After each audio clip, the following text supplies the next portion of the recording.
الحمد لله نحمده ونصلي على رسول الكريم أما بعد الله من الشيطان الرجيم بسم الله الرحمن الرحيم قال الله في القرآن والفرقان الحميد فيغفر لمن يشاء ويعذب من يشاء قال الله تبارك وتعالى میرے آقا کریم علیہ الصلوۃ والسلام نے ارشاد فرمایا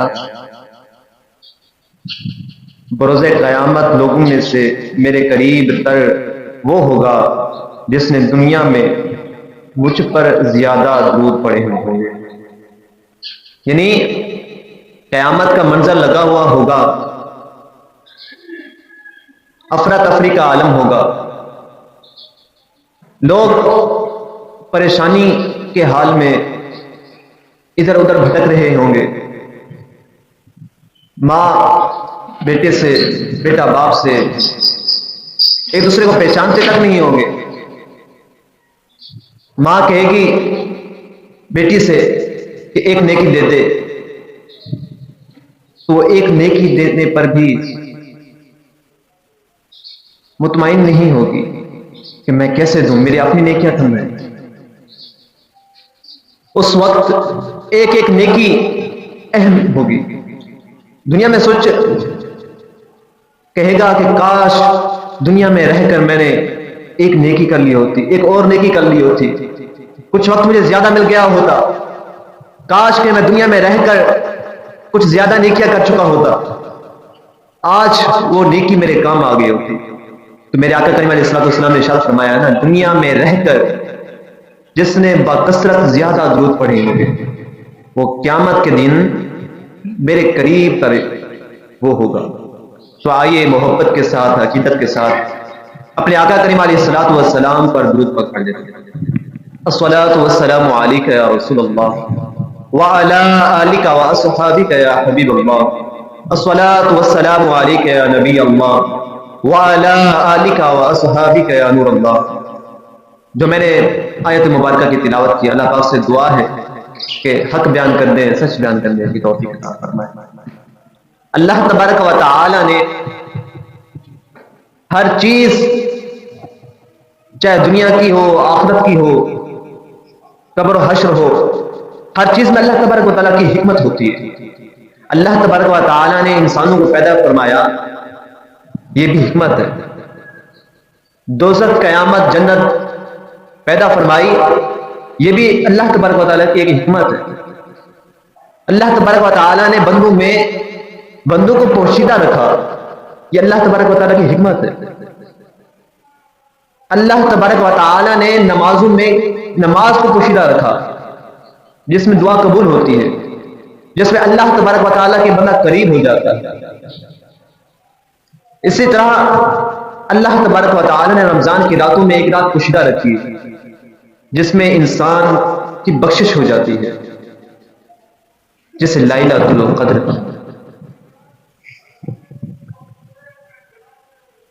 انسان کو کبھی اللہ تبارک و تعالیٰ کو ناراض نہیں کرنا چاہیے، نافرمانی نہیں کرنی چاہیے.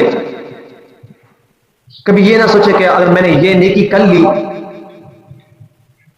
اور وہ نیکی نہ کی، یہ گناہ کر لیا وہ گناہ نہ کیا. کیا آپ کو پتہ ہے کہ اللہ تبارک و تعالیٰ کون سی نیکی سے راضی ہوگا اور کون سے گناہ سے ناراض ہوگا؟ نہیں پتہ.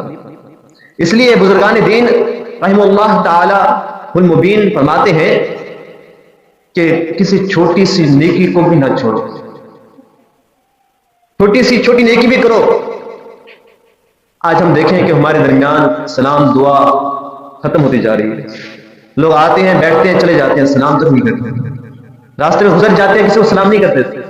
لیکن صحابہ کرام علیہم الرضوان صرف اسی مقصد کے لیے گھروں سے باہر، اپنی مجالس سے باہر نکلا کرتے تھے لوگوں کو سلام کرنے کے لیے. سلام کرنے سے محبت بڑھتی ہے. اور کوئی چھوٹا سے چھوٹا گناہ بھی نہیں کرنا چاہیے کہ ہمیں پتہ نہیں ہے کہ اللہ تبارک و تعالی کون سے گناہ سے ہم سے ناراض ہوتا ہے، اور بروز قیامت ہمیں سزا دی جائے، فرشتہ ہمیں گھسیٹ کر جہنم کی طرف لے جائے، ہمیں پتہ نہیں ہے. اللہ تبارک و تعالی نے 3 چیزوں کے اندر 3 چیزیں پوشیدہ رکھی ہیں. پہلی ہے اپنی رضا کو اپنی اطاعت میں، اپنی ناراضگی کو اپنی نافرمانی میں، اپنے اولیاء کو اپنے بندوں میں. یہ قول نقل کرنے کے بعد فقیہ اعظم علیہ الرحمہ فرماتے ہیں لہذا ہر اطاعت اور ہر نیکی کو عمل میں لانا چاہیے کہ معلوم نہیں کسی نیکی پر وہ ناراض ہو جائے، اور ہر بدی سے بچنا چاہیے کیونکہ معلوم نہیں کسی بدی پر وہ ناراض ہو جائے، خواہ وہ بدی کیسی ہی صغیرہ ہو، مثلا بلا اجازت کسی کے تنکے کا خلال کرنا. بظاہر ایک معمولی سی بات ہے، یا کسی ہمسائے کی مٹی سے اس کی اجازت کے بغیر ہاتھ دھونا، گویا یہ ایک چھوٹی سی بات ہے، مگر ممکن ہے کہ اس برائی میں ہی اللہ تبارک و تعالیٰ کی ناراضگی چھپی ہو. تو ایسی چھوٹی چھوٹی باتوں سے بچنا چاہیے. رحمت کے طلبگاروں، جب اللہ تبارک و تعالیٰ بخشنے پر آتا ہے تو بظاہر نیکی کتنی ہی چھوٹی ہو وہ اسی کے سبب کرم فرما دیتا ہے. جیسا کہ ایک عورت کو صرف اس لیے بخش دیا گیا کہ اس نے ایک پیاسے کتے کو پانی پلایا تھا. ایک حدیث میں سرکار علی وقار صلی اللہ تعالی علیہ وآلہ وبارک وسلم کا یہ فرمان علی شان بھی ملتا ہے کہ ایک شخص نے راستے میں سے ایک درخت کو اس لیے ہٹا دیا کہ لوگوں کو اس سے ایذا نہ پہنچے. اللہ تبارک و تعالی نے خوش ہو کر اس کی مغفرت فرما دی. ایک صحیح حدیث میں یعنی قرض کے مطالبے میں نرمی کرنے والے ایک شخص کی نجات ہو گئی. اللہ تبارک و تعالی کی رحمت کے واقعات جمع کرنے جائیں تو اتنے ہیں کہ جمع کرنا مشکل ہو جائے. مزدہ باد اے صبا آسیو شافع شہ ابرار ہے، تہنیت اے مجرمو ذات خدا غفار ہے. جب اللہ تبارک و تعالی رحمت کرنے پر آتا ہے تو یوں بھی سبب بناتا ہے کہ کسی ایک عمل کو اپنی بارگاہ میں شرط قبولیت عطا فرما دیتا ہے، پھر اسی کے باعث اس پر رحمتوں کی بارش کر دیتا ہے. لہٰذا اب ایک حدیث مبارکہ بھی پیش کی جاتی ہے جس میں متعدد ایسے لوگوں کا بیان کیا گیا ہے کہ وہ کسی نہ کسی نیکی کے سبب اللہ کی گرفت سے بچ گئے اور رحمت خداوندی نے انہیں اپنی آغوش میں لے لیا. حضرت عبد الرحمن بن سمرہ رضی اللہ تعالیٰ عنہ سے روایت ہے کہ ایک بار نبی پاک صلی اللہ تعالیٰ علیہ وسلم تشریف لائے اور ارشاد فرمایا آج رات میں نے ایک عجیب خواب دیکھا کہ ایک شخص کی روح قبض کرنے کے لیے ملکوت تشریف لائے، لیکن اس کا ماں باپ کی اطاعت کرنا سامنے آ گیا، وہ بچ گیا. ایک شخص پر عذاب قبر چھا گیا لیکن اس کے وضو کی نیکی نے اسے بچا لیا. ایک شخص کو شیطان نے گھیر لیا لیکن ذکر اللہ کرنے کی نیکی نے اسے بچا لیا. ایک شخص کو عذاب کے فرشتوں نے گھیر لیا لیکن اسے اس کی نماز نے بچا لیا.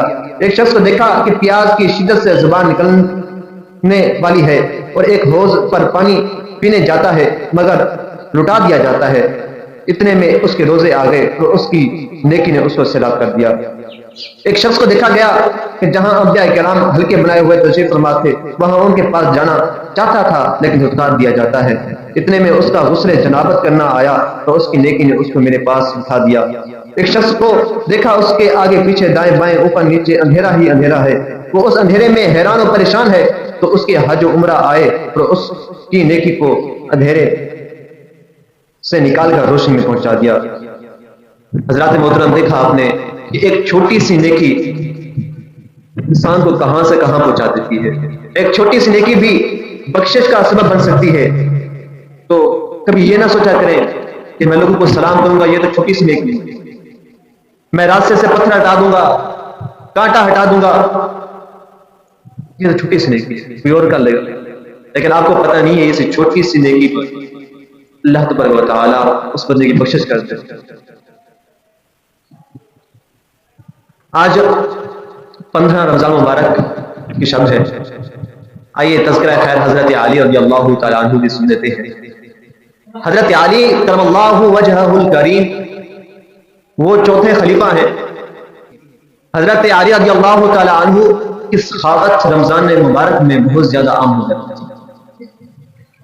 آپ رضی اللہ تعالی عنہ غریبوں، یتیموں، مسکینوں، قیدیوں کو نوازتے تھے. سمندر، دریا، نہر کی طرح آپ کی سخاوت بہا کرتی تھی. ایک مرتبہ حضرت عمہ فاطمہ رضی اللہ تعالی عنہ اور حضرت علی رضی اللہ تعالی عنہ بیٹھے ہوئے تھے کہ گھر میں کھانے کو کچھ نہیں تھا. حضرت ام المؤمنین حضرت فاطمہ الزہرا رضی اللہ تعالی عنہ نے عرض کی، اے میرے سر کے تاج، اے علی رضی اللہ تعالی عنہ، یہ میری چادر لیں اور لے جائیں اور اس کو بازار میں بیچ کر کچھ کھانے کے لیے لے آئیں. فاقے کا عالم ہے، روزہ بھی ہے، گھر میں کھانے پکانے کو کچھ بھی نہیں ہے. حضرت علی رضی اللہ تعالی عنہ حضرت ام المومنین حضرت فاطمہ الزہرا رضی اللہ تعالی عنہ کی وہ مبارک چادر لے کر جاتے ہیں بازار میں بیچنے کے لیے. تو ایک شخص کو چادر بیچتے ہیں، کتنے؟ صرف 6 درہم کی. یہ لے کر سوچ رہے ہوتے ہیں کہ گھر کا کچھ سودا سامان لے جاؤں گا، اپنے بچوں کو کھلاؤں گا، کچھ سامان لے جاؤں گا. راستے میں ایک فقیر مل جاتا ہے، غریب مل جاتا ہے. کہتا ہے، اے علی، کچھ دنوں سے میں نے کچھ نہیں کھایا، گھر میں بچے بھوکے ہیں، کھانے پینے کو کچھ نہیں ہے میرے پاس، مجھ پہ کرم کر دے، رحم کر دے، تم تو اولاد نبی ہو، مجھے کچھ درہم دے دو. حضرت علی رضی اللہ تعالیٰ عنہ کے پاس 6 درہم ہوتے ہیں. آپ یہ نہیں سوچتے کہ گھر میں میرے بچے بھوکے ہیں، میری زوجہ بھوکی ہے، کھانے کو کچھ نہیں ہے، روزے میں ہے. آپ نے وہ 6 درہم اس فقیر کو دے دی. سخاوت کا عالم تو دیکھو. بعد میں جب دے دیا تو دل میں رنجش تک نہیں آئی کہ یار میں نے اس کو دے دیا، اب میرا کیا بنے گا، یہ خیال بھی نہیں آیا. چپ کر کے جا رہے ہیں گھر واپس. راستے میں ایک شخص ملتا ہے، کہتا ہے کہ میں اونٹ بیچنا چاہتا ہوں، اونٹنی بیچنا چاہتا ہوں، کیا آپ خریدو گے؟ تو حضرت علی رضی اللہ تعالیٰ عنہ ارشاد فرماتے ہیں، کہتے ہیں، اے خدا کے بندے، میرے پاس تو کچھ بھی نہیں ہے، کچھ درہم نہیں ہے. تو وہ شخص کہتا ہے، کوئی بات نہیں ہے، آپ مجھ سے ادھار لے لو، بعد میں دے دینا جب آ جائے. حضرت علی رضی اللہ تعالیٰ عنہ کہتے ہیں، ٹھیک ہے، دے دے. تو 100 درہم میں وہ اٹھن لے لیتے ہیں. تھوڑا سا آگے چلتے ہیں، ایک اور شخص آ جاتا ہے، کہتے ہیں کہ یہ اٹھنی بیچو گے؟ تو حضرت علی رضی اللہ تعالیٰ عنہ عرض کرتے ہیں کہ جی ہاں میں بیچتا ہوں. اس نے کہا کہ کتنے کی خریدی ہے؟ بولے کہ 100 درہم کی. اب کوئی عام بندہ ہو وہ تو لالچ میں آ سکتا ہے نا کہ میں نے اتنے کی خریدی ہے، اپنی مرضی سے بتا سکتا تھا نا، نفع کمانے کے لیے بتا سکتا تھا کہ میں نے اتنے کی خریدی ہے. لیکن آپ کی شجاعت، آپ کی حکمت، آپ کی سخاوت، آپ کی دنائی تو دیکھیں. آپ نے یہ نہیں کہا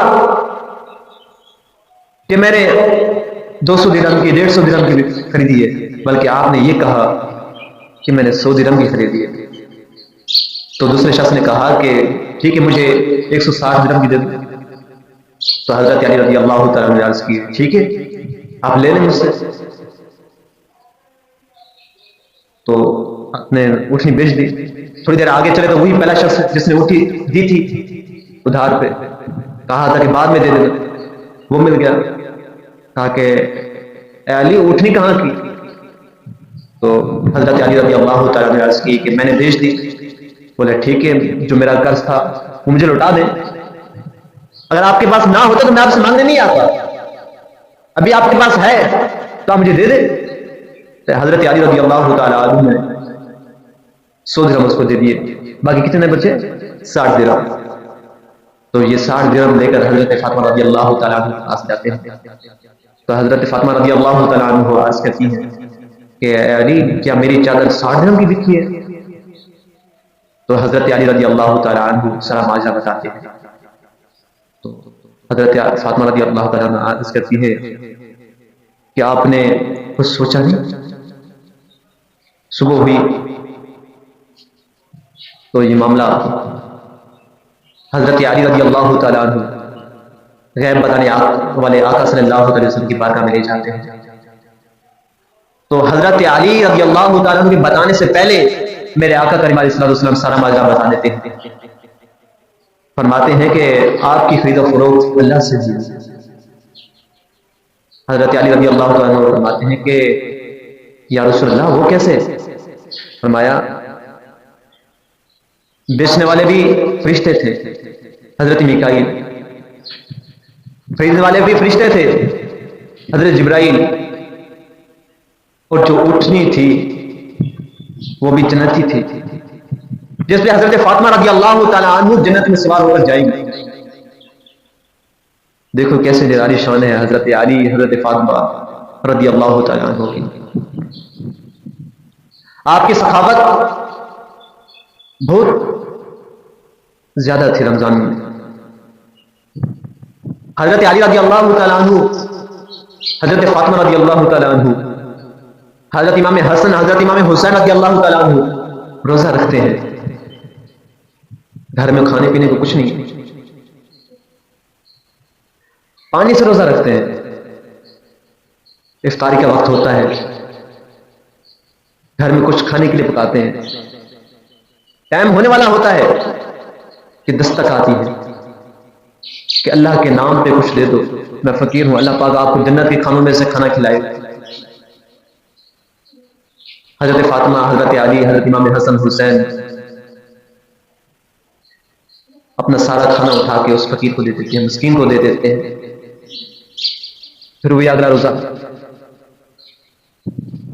اگلے روزہ وہی پانی سے رکھ دیتے ہیں. اگلے دن یتیم آ جاتا ہے، وہ صدا لگاتا ہے کہ میرے پاس کھانے پینے کو کچھ نہیں ہے، مجھے دے دیں. حضرت علی، حضرت فاطمہ، حضرت امام حسن حسین اپنا سارا کھانا اٹھا کے اس یتیم کو دے دیتے ہیں. پھر اگلا روزہ آ جاتا ہے، پھر وہی پانی سے روزہ رکھ لیتے ہیں. اگلے دن سائل آتا ہے، کہتا ہے کہ میں مسلمان ہوں، میں قیدی ہوں، میرے پاؤں میں زنجیریں ہیں، خدا کے لیے آپ تو اہل بیت ہیں، اولاد نبی ہیں، مجھ پر رحم کھا کر مجھے کھانے کے لیے کچھ دے دیں. 3 دن فاقے سے ہیں، کچھ کھایا پیا نہیں ہے، وہ کھانا بھی اس کو دے دیتے ہیں. یہ سخاوت ہے حضرت علی، حضرت فاطمہ، حضرت امام حسن حسین. اللہ پاک سے دعا ہے کہ اللہ تبارک و تعالی اہل بیت کی سخاوت میں سے کچھ ہمیں بھی عطا فرمائے. اللہ تبارک و تعالیٰ کی راہ میں خرچ کرنے سے مال کم نہیں ہوتا، مال بڑھتا ہے. حضور صلی اللہ تعالی علیہ وسلم رمضان مبارک میں اتنا زیادہ سخاوت کرتے تھے، اتنا زیادہ سخاوت کرتے تھے، آندھی طوفان سے بھی زیادہ آپ صلی اللہ علیہ وسلم سخاوت کیا کرتے تھے. اللہ پاک سے دعا ہے کہ ہمیں رمضان مبارک میں اور عام دنوں میں بھی یتیموں، مسکینوں، قیدیوں کا خیال رکھنے اور دوسرے لوگوں پر رحم کھانے کے توفیق عطا فرمائے. وآخر دعوانا الحمدللہ رب العالمین.